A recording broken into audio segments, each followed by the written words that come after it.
You guys know I'm still learning, right? Okay, so now that that quick disclaimer is out of the way, there is something very important I would like to talk about.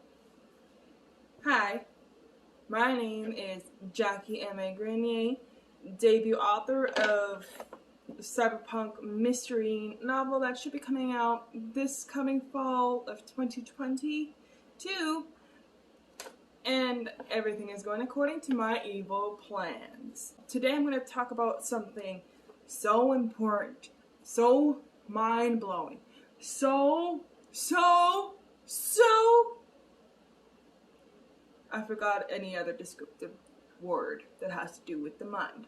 But the point is, today I am going to be talking about plot twists. Like I said, there is a disclaimer. Alright? I am still new and I am still learning. But there is one underlining important thing that I've learned about plot twists. It can't just come out of nowhere. Feels like it can. It feels like it should. But it should not.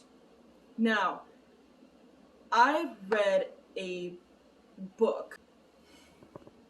I don't know where I put it, but I'm pretty sure I put it somewhere where I probably can't see it because it pissed me off. And the reason why it pissed me off is because the plot twist came out of nowhere, and like, I wish I liked it. I wish it was emotionally impactful, but it was not. Now, I read this book about a month ago. Today is August 26th, 2022, and I read it. I actually finished reading it last month and everything. I was reading it sporadically throughout a couple months or so. It was a good book. There was just a lot of telling, so there wasn't a lot of feeling and everything, but it was a compelling book. I'll eventually get into a book review in the future about it, but the plot twist it came out of nowhere. I was disappointed in it.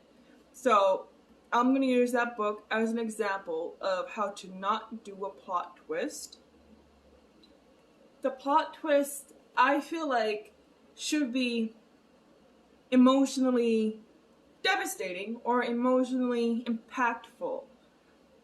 One of the two, depending on the genre and everything like that. If you're planning your book and it has a plot twist or whatever that changes the course of the story, right?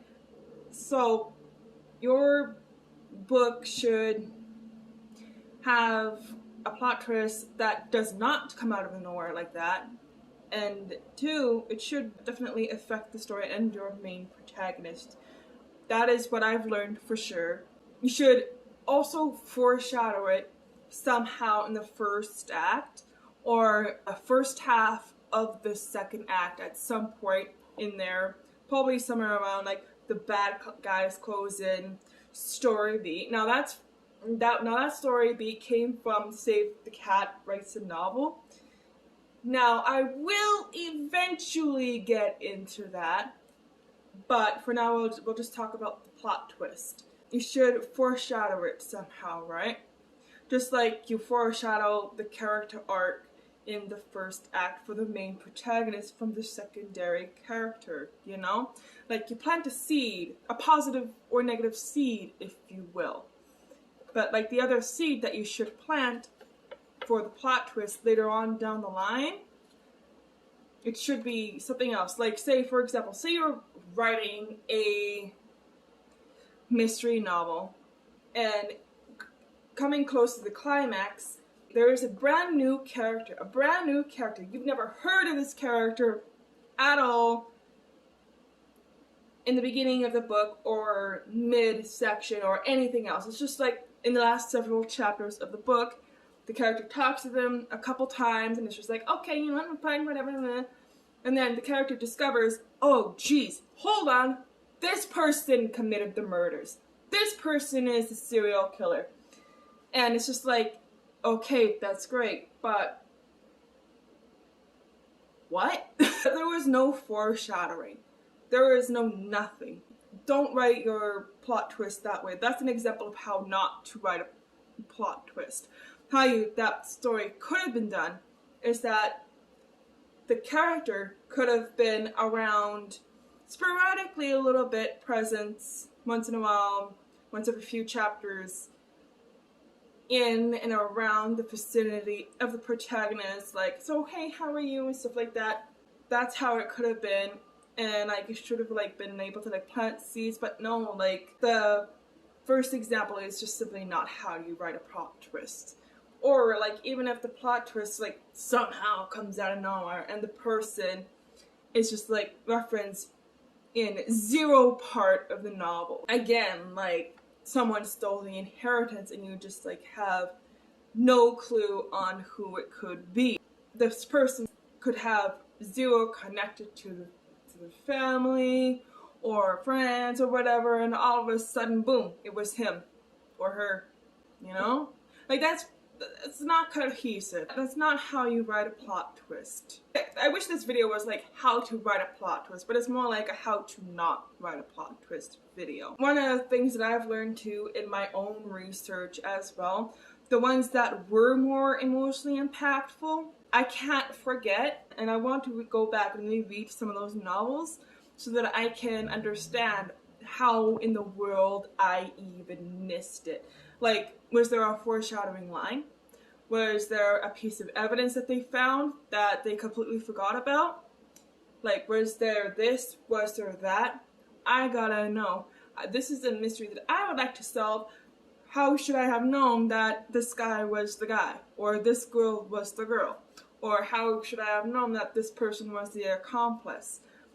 Like, that's the strength of a good plot twist. Like, it messes with your mind, man. Anyways, you guys know what I'm trying to say. A good plot twist, I personally believe, should be emotionally impactful, and it should be devastating depending on the genre. My most recent book review of Mind of Winter, the plot twist for this one, it was outright devastating, and I have my own book theory on it as well. I feel like it was foreshadowed in like the first pages. This book is pretty much how you write a psychological thriller, and I wish it was mine, but alas, this is not. It is my best friend's. Another way to write a good plot twist, even if it's like super, oh, I don't even have that one. Dang it, my friend. Sorry, I was gonna talk about the Aurora Rising book, but alas, life is great, and my best friend is borrowing it. But I do have Aurora Burning though. So the plot twist in this one, it was actually foreshadowed in the first book, and I should have seen that one coming too, but I did not. But there was seeds planted there too. There was definite foreshadowing for the plot twist in this book, in the second book. So yeah, for me, a good plot twist should also be very carefully planned. You're basically, in a way, plotting your book pretty much backwards. Now, I'll eventually get into that, but if you want to have an effective plot twist, ask the 4 W's. Who, when, what, where, and why, and don't forget how.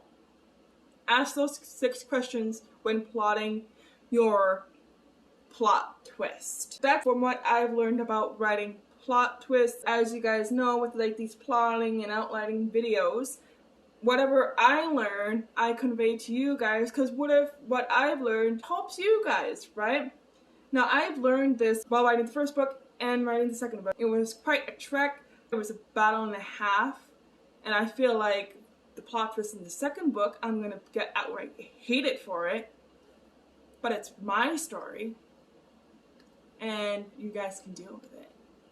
Yeah, that's the video for the time being. If you guys want me to talk more about any kind of bookish content such as plot twists, any outlining and planning videos, let me know down in the comments. Hit the like and subscribe button if you have not already. Read and write, read and write, read and write. Don't forget to hit the little bell to be updated of when I upload. I upload every single Tuesday and every other Thursday. And again, don't forget to read and write, read and write. Bye guys!